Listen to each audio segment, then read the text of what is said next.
दोस्तों, वर्तमान समय में भविष्य मालिका की भविष्यवाणी की चर्चा जहां तहां देखने और सुनने को मिल रही है। संत अच्युतानंद दास महाराज की भविष्य मालिका ग्रंथ बड़े जोरों शोरों से चर्चा का विषय बना हुआ है। आपने भी इसका नाम कहीं न कहीं जरूर सुना होगा।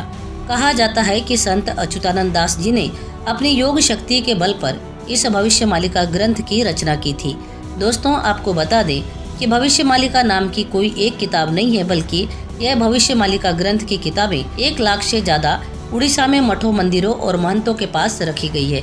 लेकिन संत अच्युतानंद दास ने 318 पुस्तकें भविष्य मालिका नाम से लिख डाली है।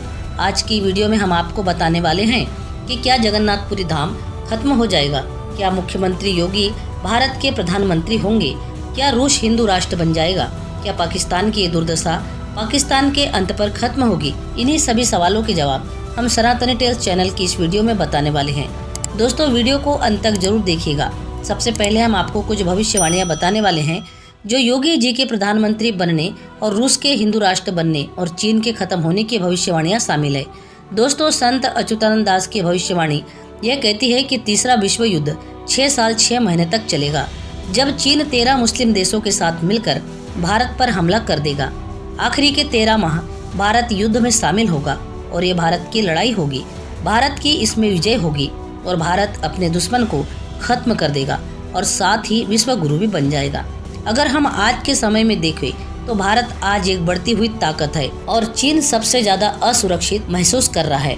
संत अच्युतानंद दास की भविष्यवाणी ये भी कह रही है कि भारत का आखिरी राजा एक शक्तिशाली हिंदू होगा और वो योगी पुरुष होगा जिसकी कोई संतान नहीं होगी और उसमें विश्व का नेतृत्व करने की अद्भुत क्षमता होगी।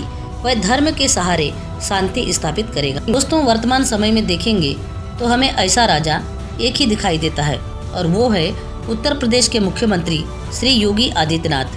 क्योंकि अगर हम प्रधानमंत्री श्री नरेंद्र मोदी जी को जोड़कर देखेंगे तो मोदी जी योगी आदित्यनाथ नहीं है, जिनके नाम के आगे योगी भी लगता है और वे गोरखनाथ पीठ के पीठाधीश्वर भी रहे हैं। जब कलयुग का अंत होने वाला होगा तब भारत का आखिरी राजा एक योगी पुरुष होगा जो धर्म के सहारे पूरी दुनिया में शांति लाएगा। इस भविष्यवाणी पर लोगों का कहना है कि प्रधानमंत्री अब योगी जी बनने वाले हैं। भविष्यवाणी के अनुसार ये भी कहा गया है कि उड़ीसा के अंतिम राजा गजपति महाराज होंगे। इसी दौरान भगवान कल्कि प्रकट होंगे जो इस धर्म युद्ध में भारत का साथ देंगे। दोस्तों, यही कलयुग का आखिरी समय होगा।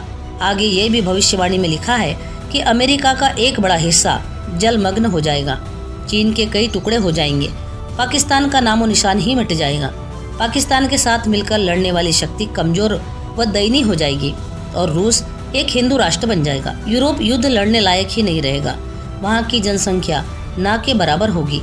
यानी अच्युतानंद दास जी ये कहकर बताना चाह रहे हैं कि एक समय ऐसा आएगा कि रूस हिंदू राष्ट्र बन जाएगा और यूरोप शक्तिहीन बन जाएगा। यूरोप की लगभग पूरी आबादी नष्ट हो जाएगी और अंत में रूस ये सफलता प्राप्त करेगा। विजयी रूस को आगामी अवतार वश में करेगा। दोस्तों, रूस में भगवत गीता पर केस भी हो चुका है। हिंदू धर्म इतना तेजी के साथ बढ़ रहा है कि हिंदू संस्था को बंद करने के लिए वहाँ के कट्टर ईसाई लगातार कई ऐसे कार्य कर रहे हैं जिससे हिंदू धर्म को फैलने से बचाया जा सके, लेकिन वे कुछ नहीं कर पा रहे हैं। इसलिए कहा गया है कि रूस हिंदू राष्ट्र बनेगा और साथ ही विजय भी प्राप्त करेगा। अच्युतानंद दास जी कहते हैं कि लोग कीट पतंगों की तरह मरेंगे और विश्व की जनसंख्या 64 करोड़ ही रह जाएगी। आप ऐसे सोच सकते हैं कि आज जो विस्फोटक हथियार सभी देशों के पास है उसका 10% हिस्सा भी प्रयोग कर लिया जाए तो यह भविष्यवाणी काफी हद तक सही हो जाएगी। दोस्तों, भविष्यवाणी के अनुसार 2025 का समय सबसे कठिन समय होने वाला है, इसलिए सभी को सत्य और धर्म के मार्ग पर चलना चाहिए, क्योंकि वही लोग बचेंगे जो सत्य और धर्म के मार्ग पर चलेंगे। दोस्तों, और ये भी लिखा है कि जगन्नाथपुरी को जोड़ने वाले एक राष्ट्रीय राजमार्ग का निर्माण होगा। उड़ीसा का अंतिम राजा एक बालक वृद्ध होगा, यानी बाल बुद्धि होगा। भगवान जगन्नाथ के धाम पुरी में पत्थर ऊपर से नीचे गिरेंगे और मंदिर का ध्वज कई बार गिरेगा। प्राकृतिक आपदा के चलते भारत में जगन्नाथपुरी समुद्र के गर्भ में समा जाएगी। यानी संत अच्युतानंद दास जी ये कह रहे हैं कि समुद्र का पानी इतना ज्यादा बढ़ जाएगा कि भगवान जगन्नाथ का ये धाम जो हम आज देख रहे हैं यह पानी में डूब जाएगा, जैसे कि द्वारकापुरी समुद्र में डूब गई थी। दोस्तों, कलयुग के अंत में बुजुर्गों और शिक्षकों का निरादर होगा। वहीं पाखंडी लोग धर्म गुरु बनकर लोगों के साथ अन्याय करेंगे। लोगों के मन में धर्म संस्कार सब खत्म हो जाएगा। नेक और धार्मिक भक्तों का मजाक उड़ाया जाएगा। धीरे धीरे आस्तिकों की संख्या घटेगी। दुनिया आस्तिकों और नास्तिकों में विभाजित हो जाएगी। इंसान व्यभिचारी हो जाएंगे। पुरुष का पुरुष से और महिला का महिला से अप्राकृतिक संबंध बनेगा। यानी अच्युतानंद दास जी ने अपनी दिव्य दृष्टि से ऐसा देख लिया था कि जो आज के समय में घटित हो रहा है, यही से आप अंदाजा लगा सकते हैं कि संत अच्युतानंद दास जी की दूरदर्शिता क्या थी। दोस्तों, इंसानों के घर पर जानवरों का हमला होगा। इंसान और जानवरों में भिड़ंत होते हुए दिखेंगे। शहरों में जंगली जानवर घूमते दिखेंगे। इस तरह उन्होंने बताया है कि किस तरह हम लोग जंगल को खत्म कर डालेंगे, तो फिर जंगल के जानवर कहाँ जाएंगे। कहने का मतलब है कि जहाँ इंसान रहते हैं वहीं पर जानवर आएंगे। फिर वे इंसानों पर हमला करेंगे और जानवर और इंसानों में लड़ाई होगी।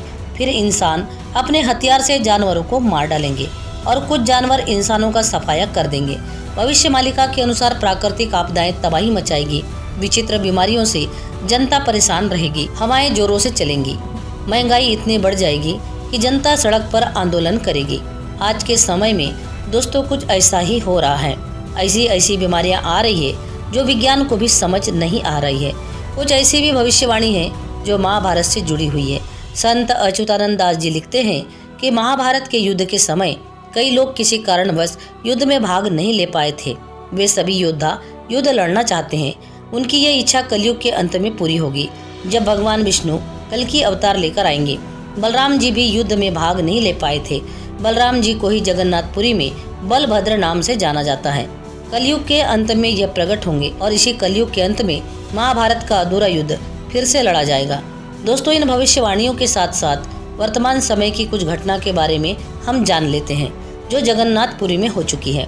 भगवान जगन्नाथ के धाम जगन्नाथपुरी में कुछ समय पहले रसोई घर में बिजली गिरी थी और यह संकेत कलयुग के समाप्ति का संकेत है।